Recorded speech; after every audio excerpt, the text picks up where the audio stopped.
What's really up with Afro-Asiatic? Your friendly neighborhood Ugaritologist coming at you with yet another video about historical linguistics, Semitics, biblical studies, and adjacent stuff.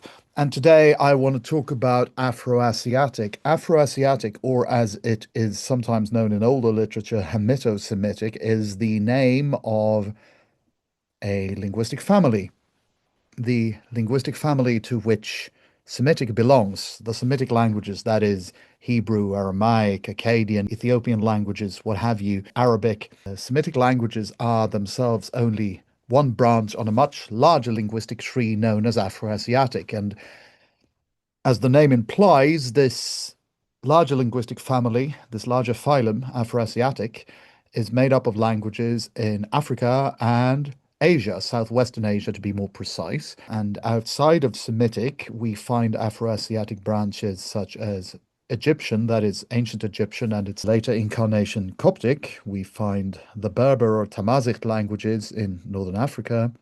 We find the Cushitic languages, and we find the Chadic languages, and perhaps also the Omotic languages, although that language family along the Omo River in Ethiopia, whether or not that language family is actually part of the larger Afro-Asiatic one is very unclear, in fact. But the others are pretty certain, and some of these languages are among the oldest attested in writing at all. Semitic has very, very early attestations in the form of Akkadian and Eblaite from the third millennium BCE, and Egyptian is one of the two earliest written languages in the world, the other being Sumerian. They're sort of head to head almost as to which one is the earlier.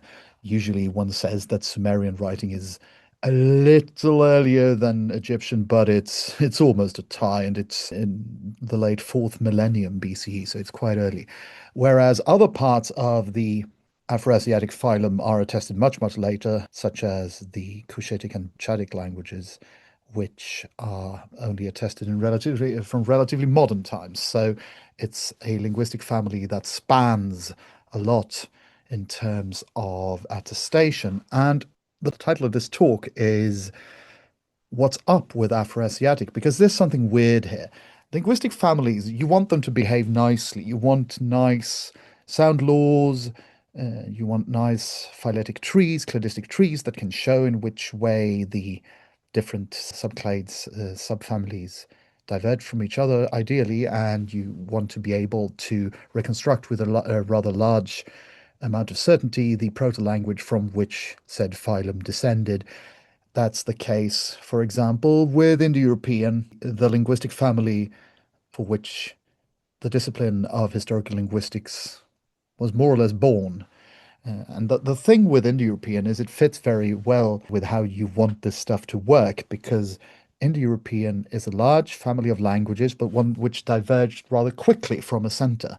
And people moved west from the Yamnaya culture in southern Russia and Ukraine, and they moved east, and they sort of split like a nice tree, nice flower in bloom, so you can see the borders and the differences between the various subfamilies quite clearly, and so on.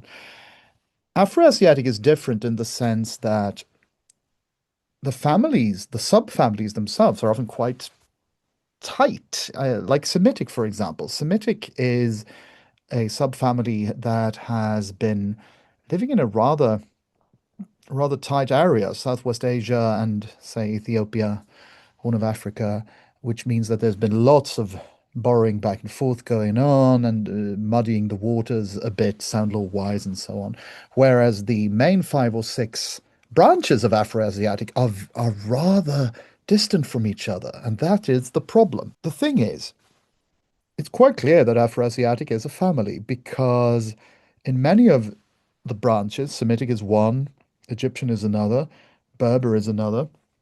Not only those, there are examples from the others as well. You can actually see morphological morphemes being very, very well represented as being descended from a common source, like the pronominal system, where you have in Hebrew, you have Anochi, and you have in Akkadian Anaku, on both on the Semitic side, and then in Egyptian you have Anak or Yanak, which appears in Coptic as Anok, which is quite clearly related. And we have the possessive ending of the second singular masculine, which is Cha in Hebrew and Ka in Classical Arabic and Ugaritic and Akkadian, and it's K in Egyptian, and so on. The parallels in the pronominal system are very great indeed, and we find nice parallels also among some numerals, like we have in the Semitic subphylum. We have like Hebrew shnaim, which means two, and then we have Coptic snau, and there are several other such examples, even though not all of the numbers fit, some of them do. And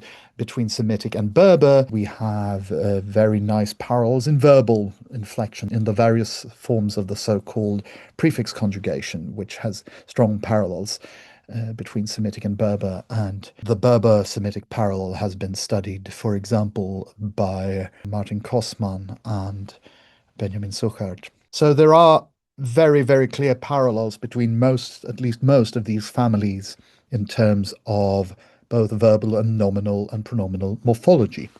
Yet there are outlying things here and there that do not fit, but you can really see that these things are clearly related. And stuff like verbal morphology, nominal morphology, the pronominal system, and the numeral system, those are things that are classically thought to be very, very indicative of common linguistic inheritance. That's the stuff that tends to fit very well and would not fit due to long-term contact and stuff like that. Long-term contact, that can bring stuff like loan words in the sense of not function words like that mainly, but the loan words like, things, that sort of vocabulary, and also structural things can be influenced by long-term areal contact, like word order and the categories out of which the grammatical system is built. But here, it's not just that; it's actual morphological building blocks of the language, and that's very, very rarely borrowed.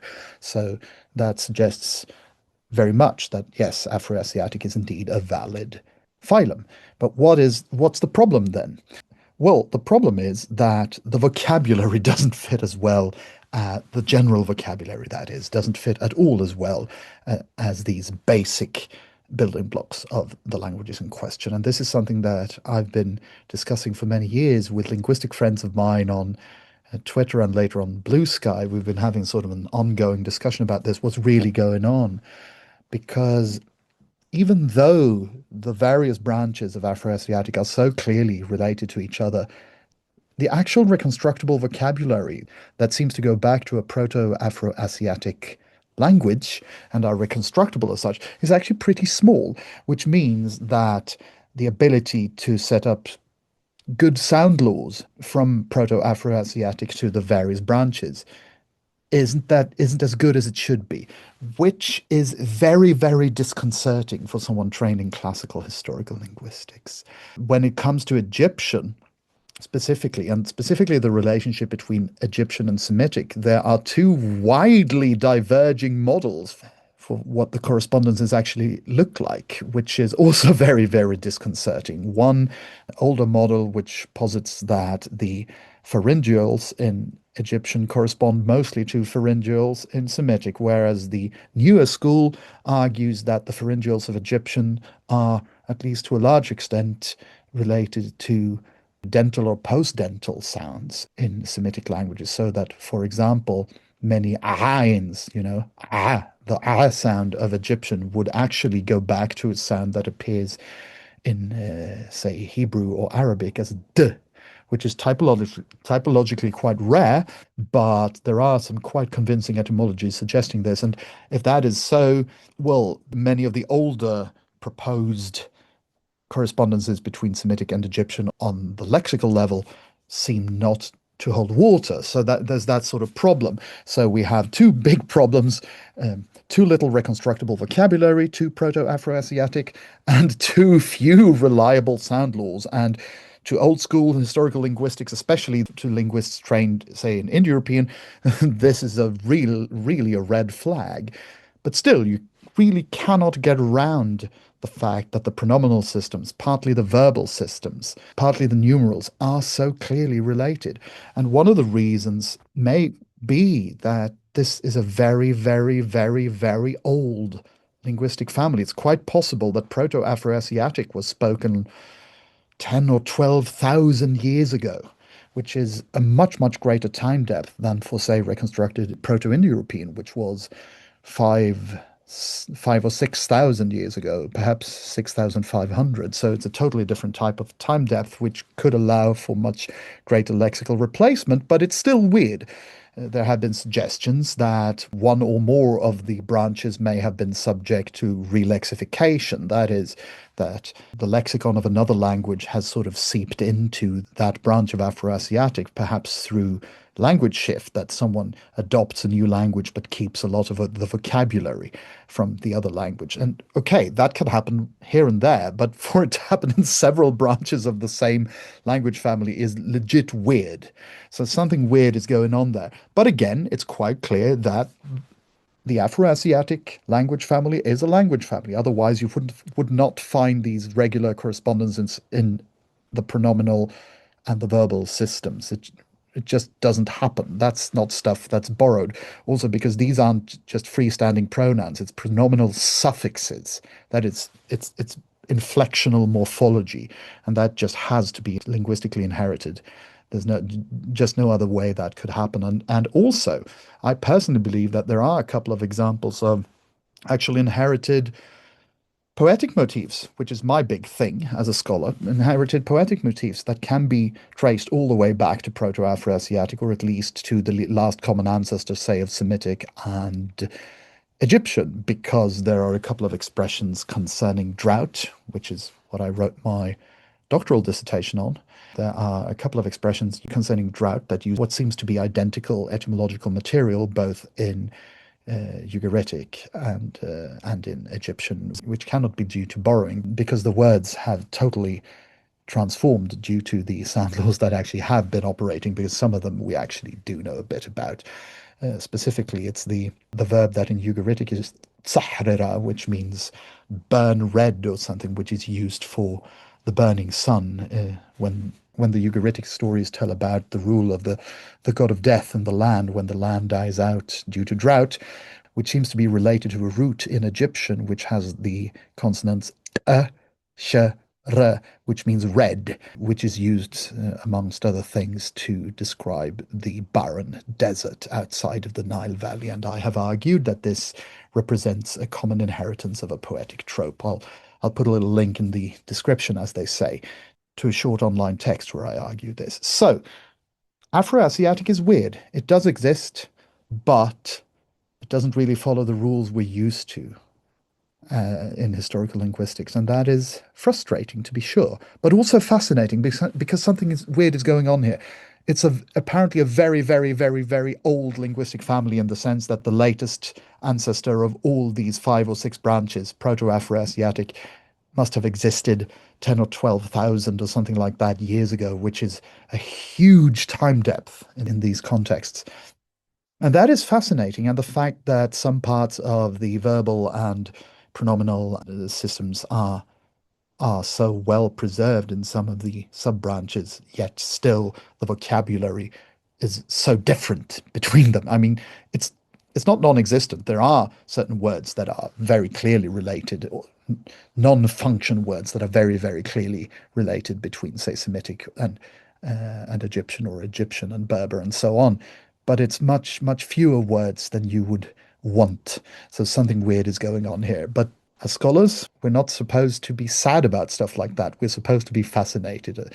Something weird is going on with Afro-Asiatic. And I've argued sometimes that it behooves us, those of us who are scholars of historical Semitics, to take Afro-Asiatic stuff into account when we do that. And there are several good examples of doing that. I would like to point again to Benjamin Suchard, who did a great article together with Jorik Groen about certain plural forms in Proto-Semitic of monosyllabic nouns, and how that relates to plurals in other Afro-Asiatic languages, including Egyptian. And I think it's a great example of how this can be done. So I think that Semitists really should take more note of General Afro-Asiatic. But on the other hand, General Afro-Asiatic is such a morass that we have a real hard time doing that with any sort of methodological rigor generally, with certain exceptions, as mentioned.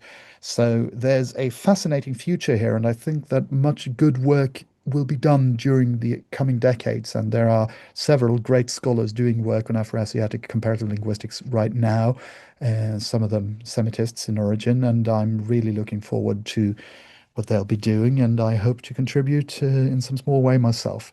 So yeah, Afro-Asiatic, it's cool, but it's very weird. And the texts written in these Afro-Asiatic languages certainly read best in those original languages. Thanks and goodbye.